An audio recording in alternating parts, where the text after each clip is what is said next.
What's going on, y'all? I'm back with a brand new animated movie review. A couple of days ago, I watched a movie called Batman, A Death in the Family. Main characters, Batman, of course, Robin, Joker, and the Red Hood. I'm not done. Adam Strange, Sergeant Rock, Phantom Stranger, and Death herself. First of all, the reason I just presented so many main characters is because, to my surprise, this was not one movie. This was not just one movie. This was actually 5 short stories in one film. It was an anthology. And I was not ready for that. I was not expecting that. Maybe they should have made it a little more clear in the advertisement before I downloaded this. Maybe it was in the title and I just missed it. That's probably the case. But, I didn't catch it. Now, was that a negative or was that a positive? We're about to see. Let's just let you know that this is not all one movie. All right, let's get to that review. Batman, Death in the Family. The way I'm going to do this is in sections, as an anthology, explaining the storyline, because there are different storylines. So our first storyline, which would be Batman, Death in the Family. That storyline takes place with the whole Jason Todd saga. All right, there are different Jokers too. There are different Robins within the Batman universe. Right. There was Dick Grayson. That's the original Robin. The original. I think the second one is Jason Todd. Jason Todd was more of a delinquent little kid that, Batman picked up off the street. He was trying to jack Batman's Batmobile, which is crazy, when he found him and he took him in. That was a whole thing. And, Jason Todd had always went against Batman's word. And he was really hard-headed type of Robin. He wanted to do his own thing. He had his own ideology on fighting crime that Batman did not have. And that kind of, that led to a lot of problems, a lot of issues between the two. And as he got older, he just wouldn't stop. He was determined to do his own thing, which led him into getting, kidnapped or, captured, not kidnapped, by a Joker, or fell into the Joker's trap, because they think they had Joker this time. They finally had Joker. You know what I'm saying? And Joker beat the living crap out of him, of Jason Todd, and supposedly killed Jason Todd. Alright, and that's where things start to get crazy, because years later, a mysterious figure pops into the scene called the Red Hood. It's the second coming of the Red Hood, because Joker was the first Red Hood before he was a Joker. If you didn't know that, do your history on your DC. And so that's how that movie pops off. Second movie, Sergeant Rock. This is the story of a sergeant who had his little fleet back in the day when he was in the war, fighting, battling. His whole crew died except for him. So they took him in, and when he woke up, and they worked on him, woke him up, they put him on a mission to go stop this German sergeant or whatever, who was trying to do some experiments on some soldiers. And he wanted him to go in and infiltrate this, right? So when he infiltrates the whole mission, found out that the soldiers that they're working on are his ex buddies, his ex war buddies. They're all the living dead now. But on his side, he has the whole monster squad. He's got the Frankenstein and the werewolf and Nosferatu pretty much on his side, fighting with him. These are experiments. These are science experiments too. So it's science experiments against experiments. That was a crazy one. That was a crazy one. The third one, Adam Strange. It's about a space hero who, you know, who he was the thing back in the days. He was the thing back in the days. He was fighting, you know, battling for his life back in the days, doing his thing, saving the galaxy. He gets older, now he's a drunk, you know, outside of a bar, biting people's legs. Yeah, that's in the movie. Biting people's legs, just an embarrassment to himself. And, you know, people just think that they think, who is this? They don't think he's anything. They don't know of his legend, his storyline, of his background. Until I forgot what happens, but something happens and he is kind of reborn into the hero he used to be. And that's how that story goes. Then there's Phantom Stranger, which is like a mysterious character who follows this group of more of a rated R version of the Scooby-Doo gang, right? That's what it's kind of. This is back in the 70s, and you know they're riding to the little house to meet this mysterious dude, this other guy, who is going to, you know, show them a new way. Sound a little suspicious. He's going to show them a new way, a new path, right? Some cult crap. And so, you know, they're all going into the house, and Phantom Stranger stops the one girl, and he's like, "Don't you go into that house. Don't you go into that house, because you're not like the rest of them. This guy that they're about to meet, he's not for you. He's not for you. He's not what he appears to be." Gave it a fair warning. You know, she still goes in, and then, you know, she has to find out for herself, and there's a whole conclusion to that. And, you know, you find out what Phantom Stranger can really do.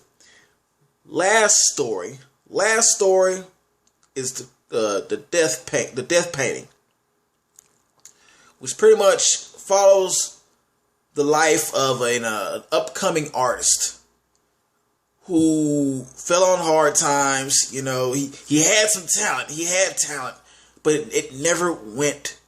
It was never appreciated. You know, he never blew up like he wanted to. And before you know it, he's speaking with Death herself. Death herself, and she's telling him that you know, that he has so much talent and he has to use it. And the whole time she's pumping him up, and you know, she's like, "Well, you know what? You can use his talent and paint a picture of me." The whole time there's so much other stuff going on, and he doesn't realize that he's speaking to Death. Okay, so all those storylines, remember those. So that's a lot. It's a lot to take in. Positives. The positives about this whole anthology thing, which is different for me when it comes to DC animation. It's different because you now get to see the lesser known DC characters. For people who are not huge DC fans or DC heads, because I'm not a supreme DC head still. I just like the animation a little more. So I was introduced to these new people in my eyes, like Adam Strange and Phantom Stranger, Sergeant Rock, Death. Didn't know anything about these people, and that was pretty cool to learn about them.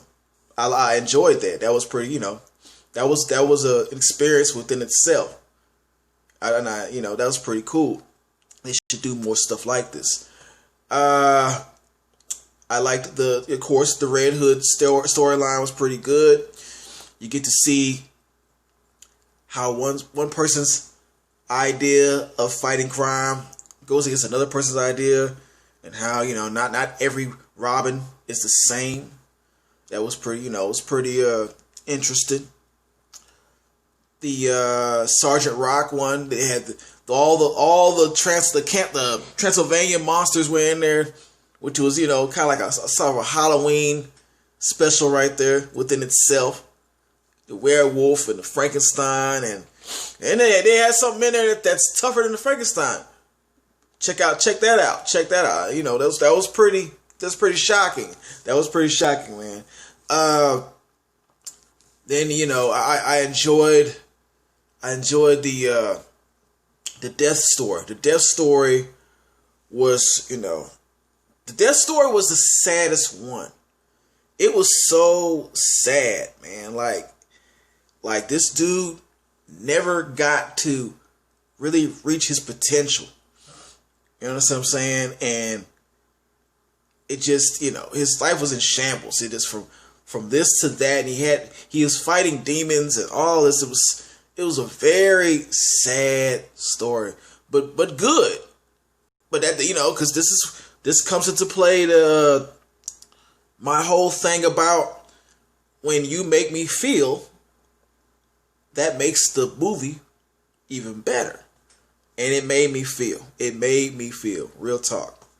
So I enjoyed it. I enjoyed it through and through. All right, those aspects of that. The negatives. There's always going to be some weak links in an anthology. There's always going to be a weak link or two or three.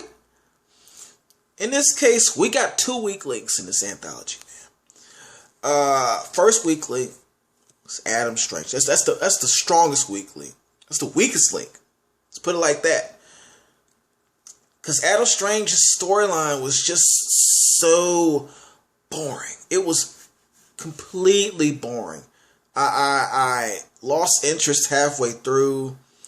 Towards the end, when he did become, you know, the old him, or get his groove back, so to speak, it was underwhelming. It was underwhelming. They could have, I think maybe he needed a full featured film, a full film of that story, not just a short. So a short might have did him some injustice. I'm not sure. I'm not sure about that. I wasn't interested. A second negative, or the second weak link, is the Phantom Stranger. The Phantom Stranger, that storyline had potential. It actually had potential with the whole cult and all that, and the whole Scooby-Doo vibe to it. It had potential, but at the same time, once you get to the climax or the end, I was highly disappointed. There could have been so much more to this. There could have been so much more to that story, how everything just kind of spanned out. I started kind of predicting what was going to happen. And I didn't want to predict everything like that. Surprise me, shock me. I shouldn't have to just guess everything on point of what's going to happen next. That also might have really needed its own full movie. That probably needed its own full movie as well. In other words, next time you do an anthology, DC, man, make sure that you're able to wrap everything up in a bow. You know, just like you did the other 3 storylines. You did those very good. These 2, they didn't cut, man. They didn't make the cut. Not in my opinion. They didn't make the cut, man. It was could have been so much more to the Phantom Stranger storyline, or something done differently to make it more interesting towards the end. All right, don't leave me in and then drop me. All right, that's all I'm asking. So maybe next time, yeah. Not so many anthologies anymore, man. Not if everything is gonna. That's the problem with anthologies. That's the problem. In your cases of Tales from the Crypt and Tales from the Dark Side and all those, other movies, those great anthologies, stuff like that. It's going to be a weak link. And with that said, I'm going to have to, and this is a hard one, because this is my first anthology, I'm going to have to give this an I cool. Yes, an I cool. And that's only, once again, because man, look, when you got all those different storylines, it's very hard. It's very hard and complicated to do a review like that. It's hard to get a hell yeah. Every story has to be on its P's and Q's, on point. On point. And it just wasn't. It just wasn't exactly on point. Still something to watch though. This is still a good anthology to watch. I would still recommend it. Download it. Google Movies. You know what's up. Like, share, subscribe, and I'm